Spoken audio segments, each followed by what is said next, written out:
Uma outra pergunta que vocês me fizeram, para quem está querendo começar, é na área de manutenção.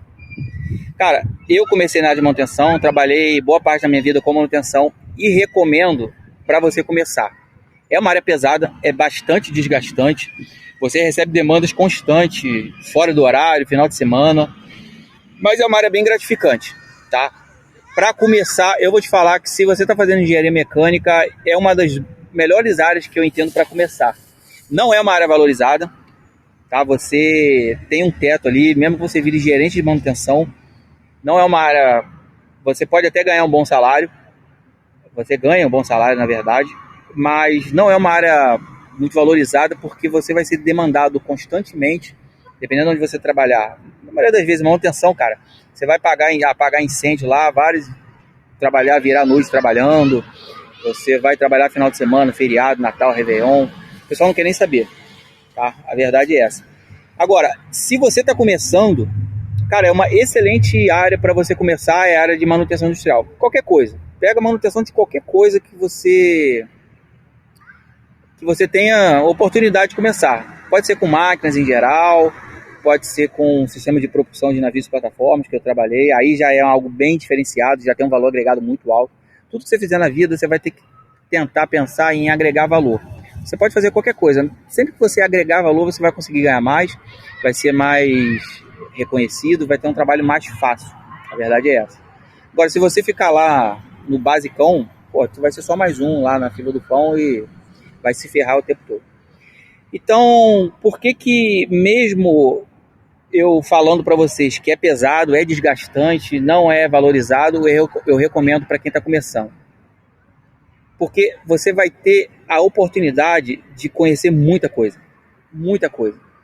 Por exemplo, se você for trabalhar na área de manutenção de navios e plataformas, cara, um navio, você pode entender ele como... Por que eu falo sempre de navios e plataformas? Porque é a minha realidade, tá, pessoal?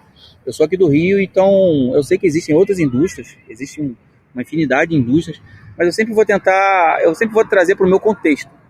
Tá? Então, o meu background todo é na área naval offshore, com navios, plataforma, produção de petróleo, exploração, supply, apoio. Então, eu sempre vou trazer para o meu contexto, onde eu consigo falar com mais propriedade. Quando você trabalha, por exemplo, você caiu num estaleiro. Vamos supor que você foi trabalhar no estaleiro. Estaleiro, na verdade, é o pior lugar para você trabalhar. Para esse tipo de coisa é muito, muito ruim. Mas vamos supor que você caiu no estaleiro lá. Aí você vai ficar responsável lá por manutenção. Né? Vou pegar aqui um exemplo que tem aqui no Rio de Janeiro, uma empresa muito boa, muito grande, que é a CBO, por exemplo, Companhia Brasileira Offshore. Tem lá, da última vez que eu vi, tinha 45 navios em operação. Então é uma empresa enorme, uma excelente empresa para se trabalhar, muita vaga, muita oportunidade. Mas é uma empresa que terceiriza tudo. Tá? A parte de manutenção é 100% terceirizada. Tem o pessoal lá de elétrica, eletrônica, automação, que dá um apoio, mas mesmo assim os caras é só um ponto focal e eles terceirizam tudo. Mas vamos supor que você seja um coordenador de manutenção, porque eu já trabalhei nessa função de coordenador de manutenção de embarcações, né? Varia de empresa para empresa, mas lá na CBO você era como se fosse o gerente da embarcação, você via tudo dentro da embarcação, tá? E aí, cara, é muito, muito, muito desgastante. Você trabalha fácil, mais de 12 horas por dia, final de semana, feriado. É muito gratificante, porque você vai conhecer pessoas muito boas, pessoas altamente qualificadas, e você vai ter a oportunidade de trabalhar com vários e vários tipos de equipamentos, de vários fabricantes diferentes. Tá? Então, e na maioria das vezes você vai ter margem para fazer besteira. O que eu quero dizer com isso? Você pode pegar um equipamento já todo ferrado, o que você fizer ali, você melhora a condição daquele equipamento para fazer ele voltar à operação. Então, cara, o negócio já tá ruim. Se você piorar, tirou de operação o equipamento. Cara, já tava ruim, já tava ferrado mesmo. Então não é algo, por exemplo, quando você trabalha como fabricante, como eu já trabalhei também como fabricante de compressores. Lá, você não podia ter erro, porque um compressor, não tô falando de compressorzinho vagabundo de borracheiro, não. Tô falando de compressores de milhares de reais, milhares de dólares, com sistema de compressão, compressores de alta capacidade, alta pressão. Então, tudo na vida, cara, tem seus níveis. Tem aquele compressorzinho vagabundo que você compra na Leroy Merlin, que você usa em borracharia, usa serralheria, clínicas médicas, essas coisas. Os compressorzinhos são bem vagabundos. Trabalhar com isso daí, cara, não dá. Você vai concorrer com o tiozinho que tem uma oficina ali na esquina. E assim, pessoal, quando eu falo assim, eu não estou desmerecendo nenhuma forma de trabalho, tá? Qualquer trabalho é digno, mas eu estou aqui, isso aqui é um canal de engenharia mecânica, então eu entendo que os senhores são engenheiro mecânico ou estão buscando seguir esse caminho. Então, cara, você tem que sempre buscar agregar valor. Quando eu falo assim que uma coisa é merda, coisa é ruim, de forma alguma eu estou desvalorizando o trabalho do cara, mas é um trabalho pouco remunerado, a remuneração é baixa, então pressupõe-se que é algo fácil de se fazer. O que é mais difícil vai ser mais bem pago, ou o que é mais escasso vai ser mais bem pago. E como eu falo para engenheiros aqui, cara, a ideia é você agregar valor no que você faz. Então, voltando, que eu sou repetitivo, a área de manutenção, eu recomendo que, cara, se você tiver a oportunidade de começar na área de manutenção, pode ser qualquer área, de qualquer tipo de indústria, cara. Pode começar na área de manutenção, você vai ter a oportunidade de conhecer pessoas muito boas, pessoal altamente capacitado, você vai se ferrar no início, porque tem muita raposa velha nesse meio. Aí você chega lá, que saiu da faculdade, engenheiro mecânico novão, o cara é engenheiro, não sabe, sabe que tipo de parafuso vai aqui, ou que tipo de graxa, cara, tu não vai saber. O engenheiro não tem que ter todas as respostas na língua, mas você tem que saber onde buscar. E quando tu é novo, cara, você vai ter que engolir muito sapo mesmo. E tem uns caras raposa velha, cara, vão te sacanear, vão te esconder o jogo, não vai te dar o caminho das pedras. Eu, sofri pra cacete quando eu comecei a trabalhar na área naval. Cara, os caras me ferraram muito, até que teve um cara, era encarregado de caldeiraria de tubulação, um negão. Cara, o negão me ajudou, é Marcelo o nome dele, cara, nunca mais me esqueci. Eu falei assim, e olha que eu era engenheiro de manutenção lá no estaleiro. Então eu pegava todas as embarcações para fazer manutenção, era o engenheiro de manutenção, não era o gerente de manutenção, mas óbvio que eu não fazia nada sozinho, tinha todas as equipes lá. E uma das oficinas que tinha, era a oficina de caldeiraria, a parte de tubulação. E aí eu tinha que ir lá demandar dos caras, né? E eu não entendia nada, na época eu chamava tubulação de cano, para você ter uma ideia. E, na engenharia mecânica não existe cano, existe tubo.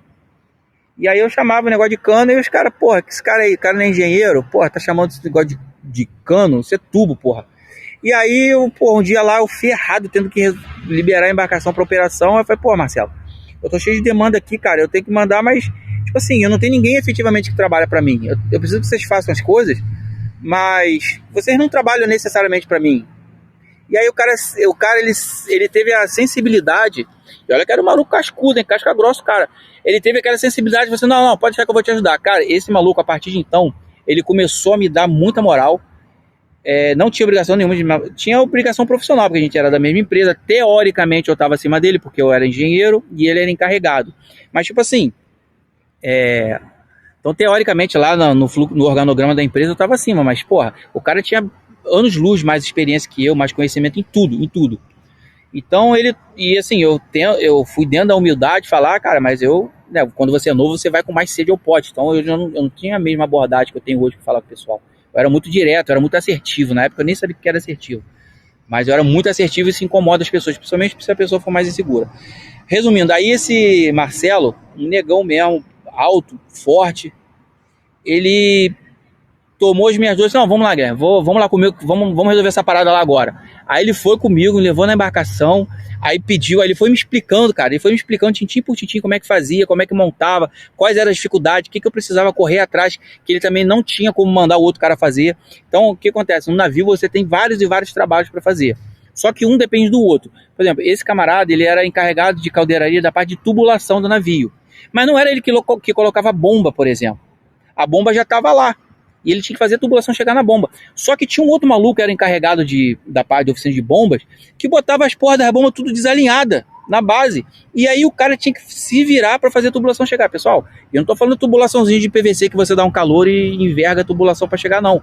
Eu tô falando de tubulação de aço, de 2 polegadas. O negócio tem que soldar, cortar, usinar, às vezes para fazer um bisel de solda e tudo mais. Cara, negócio complicado, negócio pesado, demorado, pressão alta às vezes, vazão alta, pesado o negócio, pesado. Quem trabalhou com tubulação sabe, fica debaixo do estrado, da praça de máquina do navio, negócio sujo, quente, pesado, apertado, cara, se arranca a ponta dos dedos, se corta, se machuca, se queima, é foda.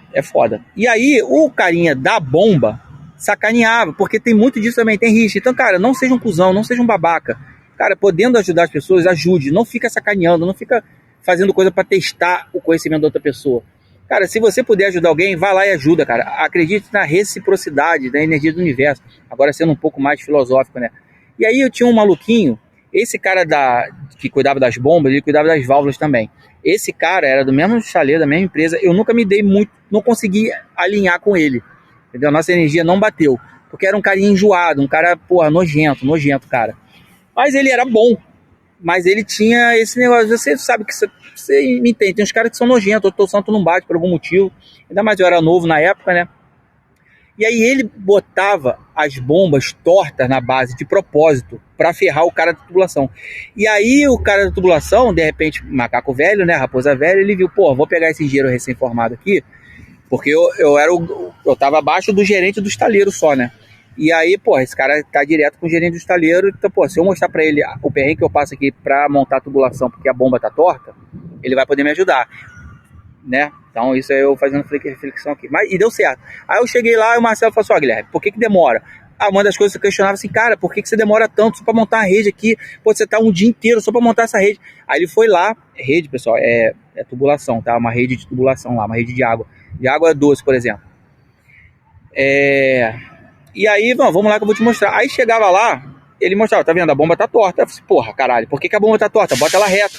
Aí eu falei, não posso mexer na bomba, porque quem mexe na bomba é oficina de bomba, oficina de válvula e tudo mais. Eu falei, não, porra nenhuma, solta a bomba aí e bota no lugar. Não posso mexer. Aí, pessoal, eu comecei a entender um pouco mais como as coisas funcionam. Se o cara mexe na bomba e dá alguma merda, o cara que fez a bomba vai botar a culpa nele. E aí você tem que ter um gerente, tem que ter um encarregado, tem que ter um coordenador para fazer todo esse meio de campo.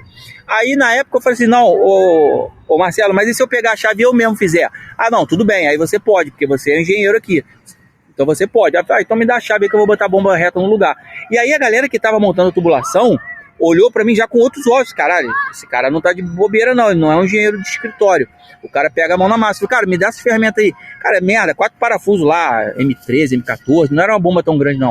Era uma bomba de água doce. A embarcação não era tão grande também. Aí eu fui lá, cara, como é que a bomba tem que ficar pra você? Ó, ela tem que botar reta. Aí eu falei assim, cara, reta desse jeito? Eu falei assim, mas era só isso? Eu falei assim, cara, eu não tô... Cara, pessoal, eu demorei pra entender essas e outras coisas. Aí eu ainda falei assim, que eu não era bobo na época, hoje eu sou menos ainda. Eu falei assim, cara, olha só, eu vou fazer o seguinte, eu vou deixar a bomba frouxa, vou deixar os parafusos montados aqui, mas vou deixar ela frouxa, para você poder chegar com a tubulação, e aí onde o flange da tubulação pegar no flange da bomba, aí você prende tudinho e depois você prende a bomba. Essa é a forma correta de fazer. Aí ficava, não, beleza, maravilha. Pode deixar que... Aí os caras pegaram um pouco mais de confiança em mim. Beleza, pode deixar os parafusos apontados aí, que no final a gente aperta. Meu irmão, rapidinho essa história chegou no ouvido do cara lá da bomba, da oficina de bomba, e ele veio tirar satisfação, pô, Guilherme, sabendo que você mexeu na bomba que a gente montou. Ah, meu irmão, na mesma hora assim, porra, é claro que mexeu, você deixou aquela porra toda torta, deixou tudo torto mesmo, você tá de sacanagem?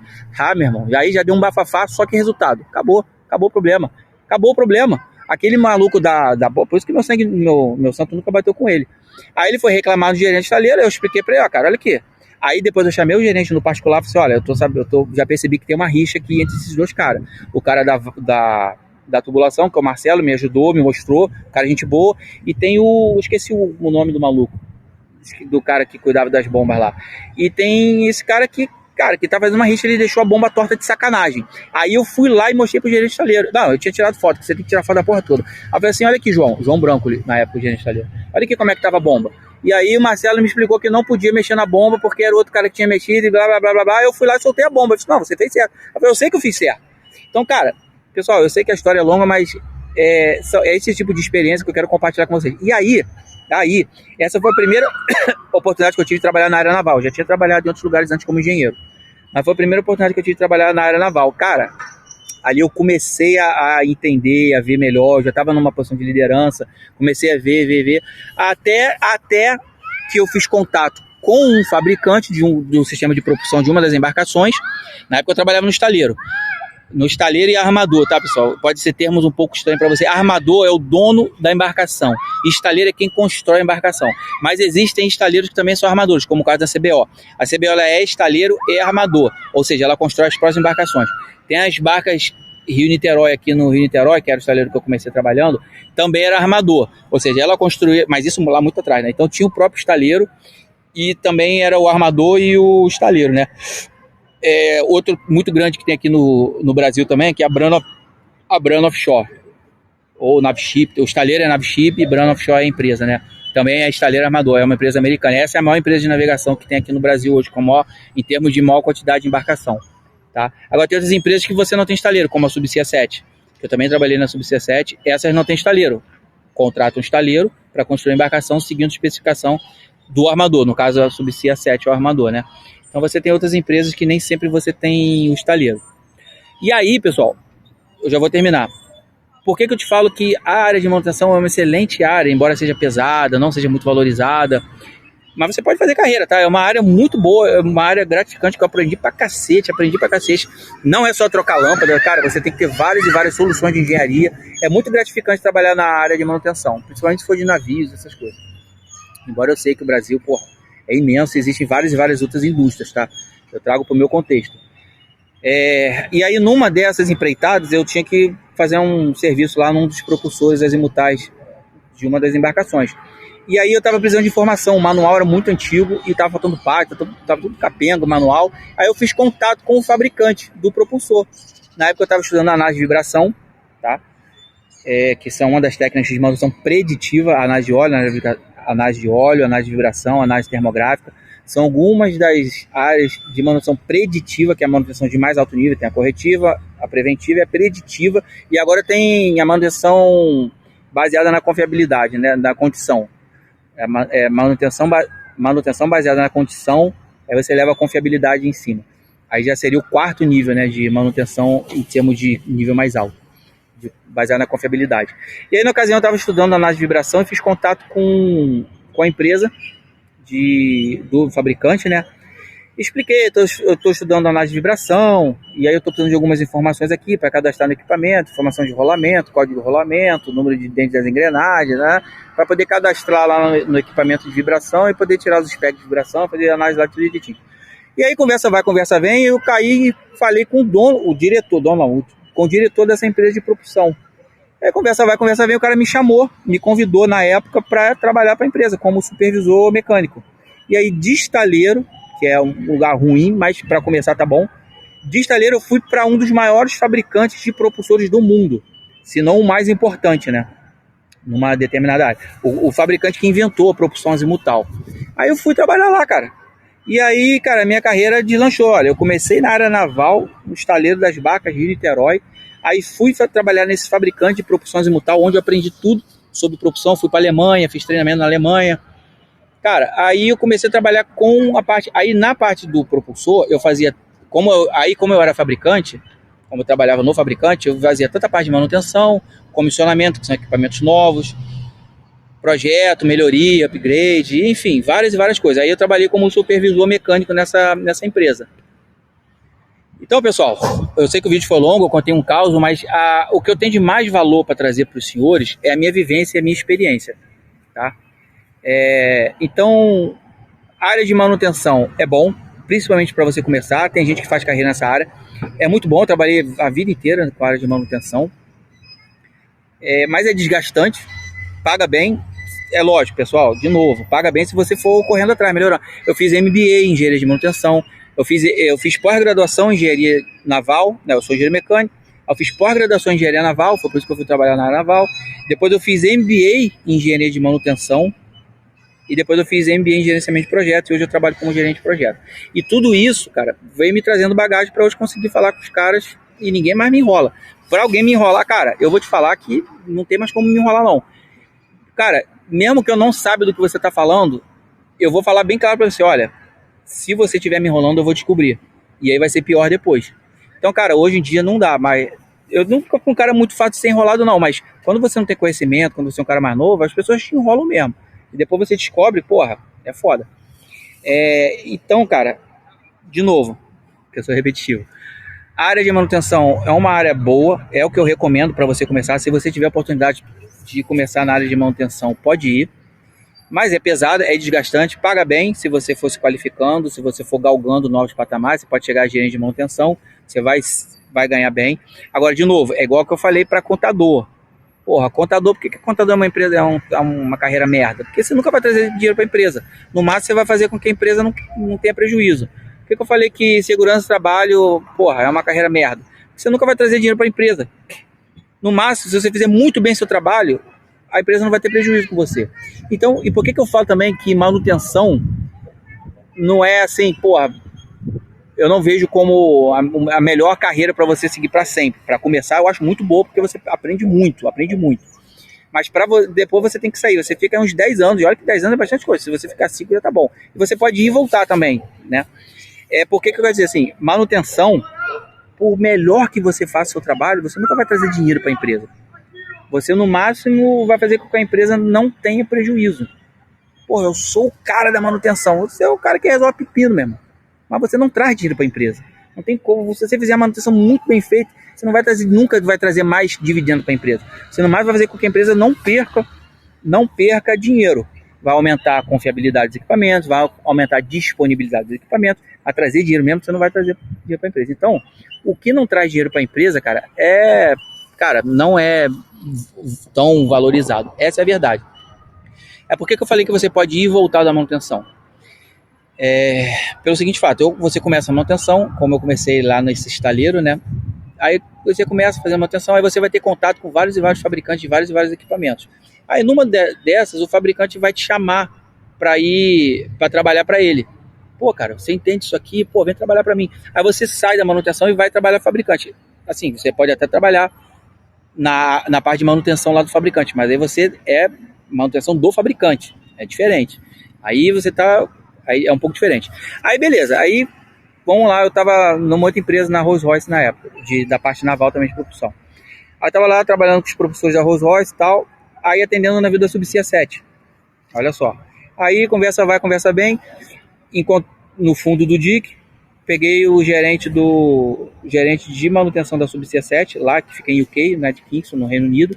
Aí conversa vai, conversa vem, você, pô, Guilherme, tu entende propulsão, né? Você, pô, manja bem aqui, fala com todo mundo. Sim. Já trabalhei na Shuttle, já trabalhei sempre na área naval, trabalho com sistemas de propulsão minha vida toda. Pô, a gente está muito tempo procurando um engenheiro para atuar nessa área aqui na Subsea. Você não quer vir? Pô, na hora.